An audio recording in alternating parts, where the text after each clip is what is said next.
네, 심각해지는 확산세 전문가 두 분과 살펴보겠습니다. 류재복 해설위원, 천은미 이대 목동병원 호흡기내과 교수와 짚어보겠습니다. 두 분 안녕하십니까? 확실히 휴일 효과가 사라지니까 확진자 수가 확 뛰었네요.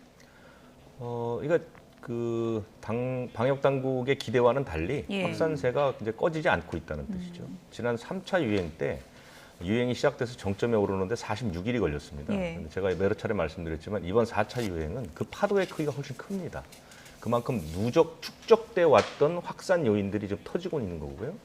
지난주보다 지금 요일별로 보면 매 요일마다 100명 이상씩 환자가 느는 추세입니다. 그러니까 아직 정점에 오르지 않았다는 결과가 되는 거죠. 지금 요일별로 나오고 있군요. 보통 수목이 높은데 그 수목만 쭉 비교를 해봐도 계속 오르고 있어요. 월요일부터 수요일까지, 목요일까지 보면 거의 하루에 100명 가까이 늘어났다고 본 것을 알 수가 있죠.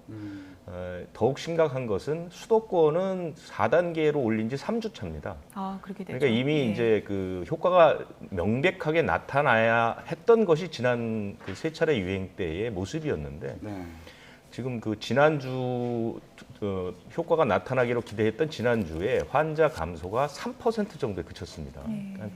990명에서 960명 정도밖에 줄지 않았고 이번 주는 오히려 늘어나는 추세를 보인다면 방역의 최고 단계인 거리 두기가 4단계를 적용하고도 이렇게 효과가 나타나지 않는다는 것. 그다음에 지방 비수도권 역시 전혀 뭐 내려갈 기미를 보이지 않고 오히려 오르는 모습을 보이고 있습니다. 그러면 더 이상 쓸 도구가 없다는 것이죠. 백신 접종이 획기적으로 높아지지도 않고 사회적 거리 두기 단계 조정을 통해서도 약발이 먹히지 않는다면 그러면 이 유행 상태가 그대로 유지되는 것 외에는 방법이 없다는 것. 그것이 가장 불안하고 걱정스러운 지점입니다. 네. 교수님, 이런 추세라면 내일 또 최대 확진자가 나오는 건 아닌지 걱정되는데 어떻게 전망해 볼 수 있을까요? 네, 보통 수요일보다 목요일이 조금 더 많습니다. 그리고 만일에 검사 건수를 더 늘렸으면 사실은 이미 2,000명이 넘었을 거예요. 그래서 우리 국민들이 2,000명이라는 숫자에 굉장히 좀 민감해 있어요. 이러한 숫자를 맞아본 적이 없거든요. 근데 아마 저변에 있는 확진자 수가 2,000명이 넘을 수 있다는 얘기는 임시 선별수 검사 수가 어제가 392명, 최다수입니다. 보통 지난주가 200명대였거든요. 100명 이상이 늘었고 임시선별 검사수 확진자 수가 많다는 거는 그만큼 우리 수도권과 비수도권 저변에 감염자가 많다는 얘기죠. 그래서 뭐 성인뿐 아니라 아이들까지도 감염이 많이 되는 거고 특히 지방에서 이런 단체 감염이 많이 나오고 있고 수도권도 지금 보면 마트나 백화점 모든 곳 단체 감염이 나오고 있거든요. 그래서 제가 직장 생활서에 감염이 많이 되기 때문에 정부가 4단계로 격상을 했지만 사실은 이전에 2.5단계와 유사하거나 조금 더 약화된 거리두기 단계라고 생각을 해요. 그래서 재택근무라든지 다중 이용시설의 이용 인원이나 시간을 조금 더 제한을 해야 되고 비수도권도 지금 3단계지만 유흥업소나 이런 곳은 10시까지 영업이 가능합니다. 그렇다면 당연히 풍선 효과가 나올 수밖에 없고 격상도 동시에 진행을 했어야 효과가 있을 텐데 단계적으로 하다 보니까 이미 풍선 효과가 나타났고 휴가철이 이번 주랑 다음 주가 피크예요. 그러면 그동안에 감염된 분들이 이제 8월 중순 이후에 나올 수 있고 감염된 분들이 또 수도권으로 올 수 있기 때문에 서로가 서큘레이션, 순환을 하면서 감염이 될 수 있어서 아마 생각한 것보다 훨씬 확진자 수는 늘어날 수 있습니다. 지금 모든 부모님들 되게 걱정하는 게요. 요즘 아이들 확진자가 굉장히 많이 늘어났다고 그래요. 이게 개학 앞두고 있어서 더 걱정인데 엄마 아빠한테 옮은 걸까요? 아니면은 아이들 사이에서 지금 굉장히 많이 퍼지고 있는 걸까요? 네, 그러니까 저변에 확진자가 많다 보니까 뭐 학교에서도 감염되고 학원에서도 감염되고 하지만 가장 많은 건 가정입니다. 부모님한테 가장 감염이 많이 되고 일반 감염에 비해서 보통 가정 내 감염이 4배에서 5배가 높아요. 그런데 이것은 30, 40대 우리 부모님들이 백신 접종이 안 된 상태고 그리고 직장 생활을 하기 때문에 아무리 조심을 하더라도 일부에서는 감염이 될 수 있죠. 특히 미국 같은 경우는 거의 400만 명 정도가 아직까지 감염이 됐었고 그중에 300명 넘게가 사망을 했어요. 그러니까 아이들은 감염이 잘 안 되고 되더라도 경증이라고 하지만 일부에서는 어떤 선천적인 질환이 있거나 면역이 약한 아이들은 중증이나 사망으로도 이룰 수 있기 때문에 상당히 주의를 해야 되고 한 달 사이에 지금 2배가 늘었지 않습니까? 확진자들이. 그리고 지금 사실은 이 아까 중증 환자가 17명 늘었다고 하셨죠. 근데 그중에는 20대도 꽤 있어요. 그래서 우리가 20대는 경증이라고 하지만 이 확진자가 많이 늘다 보니까 제때 치료가 안 들어가거나 20, 30대도 아까 말 천식이라든지 뭐 호흡기, 만성 간질환 환자들이 있다 보니까 그분들이 중증으로 가서 사망에 이를 수 있기 때문에 치료 개념도 지금 정말 바꿔야 되고요. 제가 여러 번 또 부탁을 드렸지만 그 의료 현장에서 정말 사투를 벌이는 분들의 입장에서는 이 델타 변이가 지금 확산세가 대단히 많은데 예를 들어 부산 같은 경우는 인도네시아에 온 델타 변이 환자가 상당히 많고요. 그래서 거기서 치료를 시작을 했더니 우리가 항체 치료제 적응증이 되는 분들하고 되지 않는 분을 약간 통계를 내보신 거예요. 했더니 확연하게 항체 치료제를 접종한 경우, 주사한 경우에는 중증 환자가 한 명도 없었어요. 근데 적응증이 안 돼서 치료를 못한 분은 3명 이상이 중증으로 간 거죠. 그래서 지금 치료를 조기에 좀 받을 수 있게 정부가 지침을 빨리 바꿔주셔야지 이 확진자가 느는 과정에 의료 부담도 들 수 있고 중증 환자나 사망자를 줄일 수 있습니다. 나이가 어려도 또 중증이 될 수 그렇습니다. 있다는 네네. 걸 좀 기억해야 될 것 같습니다. 네, 그런 만큼 예방도 중요할 텐데 말씀하신 것처럼 서울 같은 경우에는 10대 이하 아이들 확진자가 한 달 만에 2배 넘게 늘어난 그런 상황입니다. 그러다 보니까 이 10대 청소년들 같은 경우에 그리고 더 어린 나이에도 백신을 접종해야 되는 거 아닌가 이런 생각도 드는데 어떻게 진행이 되고 있나요? 지금 국내는 아직까지 허가가 되진 않았습니다. 해외에서는 미국이나 캐나다, 유럽에서는 파이자 백신은 이미 12세에서 17세까지 허가가 됐고요. 모더나 백신도 최근에 3,700명 정도를 가지고 그러니까 2대1로 이제 분류를 했을 때 백신을 1차 접종만 해도 93%, 2차 접종에 100%, 화이자도 2차 접종 후에 100% 예방률이 있었죠. 그래서 백신을 접종한 12세에서 17세 어린이들은 아무도 코로나에 안 걸렸고요. 예. 백신 접종을 하지 않은 군에 4명이 걸렸다는 보고가 있고 뭐 부작용면은 거의 똑같습니다. 성인과 근육통이라든지 발열, 두통 이런 정도로 나왔습니다. 그래서 국내에서도 만일에 2차 접종까지 성인 접종이 완료가 된 후에 백신 수급이 원활해진다면 물론 일부에서는 아주 극히지만 심근염이나 심낭염 같은 부작용이 있긴 합니다만 조심스럽게 우리가 관찰을 하면서 예. 우리도 조금 접종을 허가할 수 있는 그런 쪽으로 가야 될 것 같습니다. 네.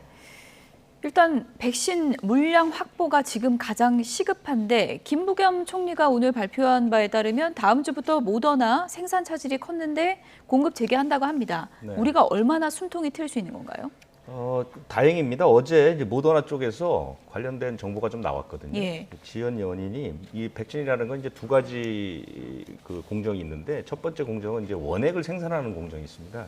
이 모더나는 스위스에 있는 론자라는 회사하고 예. 10억 회분을 다 계약을 했기 때문에 원액은 거기서 나오고요. 그다음에 이제 그 원액을 병에 넣는 과정, 그래서 완제품을 만드는 것. 그것은 이제 얼마 전에 우리 그 바이오로직스가 이 모더나하고 계약을 맺었던 게 그런 거거든요. 병에 넣어서 완제품을 예. 만드는데 이번에 문제가 된 건 아마 그 스페인에 있는 공장인 것 같습니다. 예. 그 공장에서 그 뭐 실험실에서 작업상 문제가 생겼는데 단기 조정이 불가피하다 이런 입장이 나왔어요. 정확한 그 세부적인 내용은 안 나왔지만 그렇기 때문에 한 1, 2주, 2, 3주 정도가 조정이 불가피하다 이렇게 돼 있거든요. 그런데 이제 우리가 어제 저녁 때 작업을 해서 다음 주에 들어오게 되면 이제 결국 일주일 늦어진 것밖에 되지 않으니까 큰 차질은 없을 것 같고요.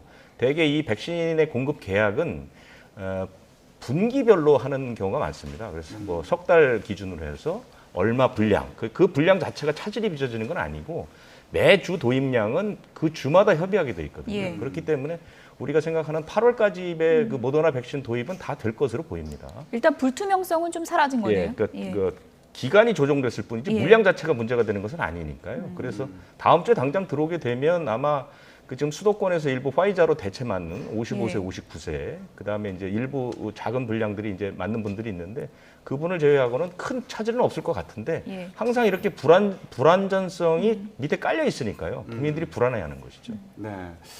이제 백신이 계획대로 들어오고 그리고 접종도 또 순차적으로 이루어질지 계속 지켜보도록 하겠습니다. 자, 오늘도 코로나19 관련 헷갈리는 궁금증 저희가 준비를 했는데요. 질문 한번 보여주시죠. 네, 요즘 이것 때문에 좀 고민이신 분들 계실 거예요. 실내외 온도 차이로 인한 냉방병과 코로나19 델타 변이 감염 초기 증상이 비슷하다던데 교수님 어떤 차이가 있나요?